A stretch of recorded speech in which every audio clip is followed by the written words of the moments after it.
If someone asked, what does it mean to truly follow Jesus? Would you know how to answer?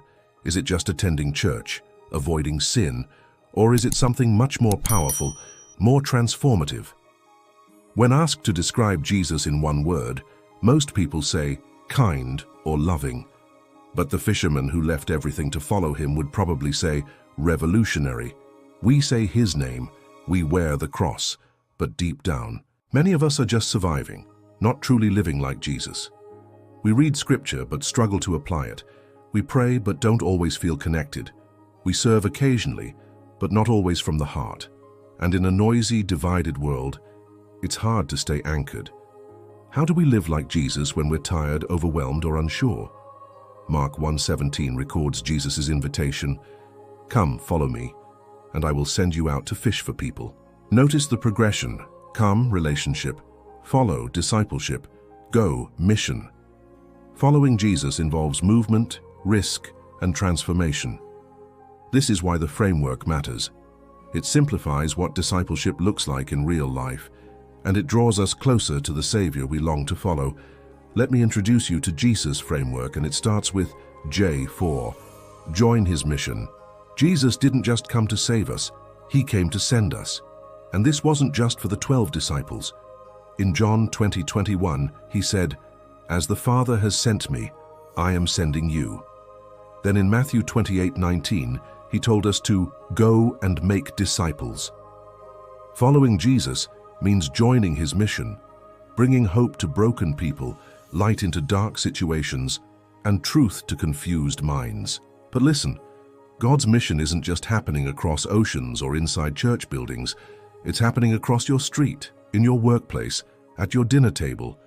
It's showing kindness to that difficult co-worker. It's choosing humility when you'd rather be right. You're not sitting around waiting for some big calling to drop from heaven. You're already called. The question is, will you actually step into it? Next we have E4. Embrace his teachings. Don't just read Jesus' words, apply them. Dive into stuff like the Sermon on the Mount in Matthew 5:7, where he talks about love and humility. But don't stop at reading. Jesus didn't teach just to inspire you, he taught to transform you. Matthew 7:24 says, "Everyone who hears these words of mine and puts them into practice is like a wise man who built his house on the rock." Embracing his teachings means actually living them, forgiving when it's the last thing you want to do, loving people who've hurt you, walking with humility and depending on the Holy Spirit instead of your own strength. Jesus said, "If you love me, keep my commands." John 14:15. His teachings aren't burdens designed to make your life harder. They're bridges to a fuller, freer way of living. But applying them takes real courage. Ask yourself this: are you shaping your life around his words, or are you reshaping his words to fit your life? That question alone can change everything. Let us continue with S4. Serve others sacrificially. Jesus washed his disciples' feet in John 13:14. Think about that. The Son of God on his knees washing dirty feet. No task was too small for him, and no person too unimportant. That's how we're supposed to serve our families, co-workers, and complete strangers. Real service will cost something. Your time when you'd rather relax, your pride when you'd rather be served, your comfort when you'd rather stay safe. But in that cost, you'll find more joy than you ever imagined. Because when we serve like Jesus, we stop asking, "What's in it for me?" and start asking, "What's in it for them?" Now we come to U4. Unite with believers. The church was never supposed to be a building you visit once a week. It's a body, and bodies don't work when they're divided. Jesus prayed for unity right before he went to the cross because he knew the world would recognize him through our love for each other. Unity doesn't mean we all have to be exactly the same. It means we choose togetherness. It means learning to love beyond our differences, forgive beyond the pain, and walk together even when it's hard. Hebrews 10:24-25 says to spur one another on toward love and good deeds. Find a small group, show up to church, be part of the body, flaws and all. Unity isn't about being perfect, it's about being partners. Because when we're divided, we fall apart. But when we're united, we reflect God's heart to the world. And finally, we have S for share his love. Don't hold the hope or love, spread it. Jesus said, "You are the light of the world." Matthew 5:14. Share his love through your words and your actions. Invite someone to pray with you. Speak truth with grace. Be his hands and feet in a world that's desperate for both. This is what it's all about. Jesus didn't just talk about love, he bled for it. He loved people everyone else avoided. He touched people others wouldn't go near. And now we get to be his hands and feet. Sharing his love means speaking it, showing it, living it, even when people don't return it.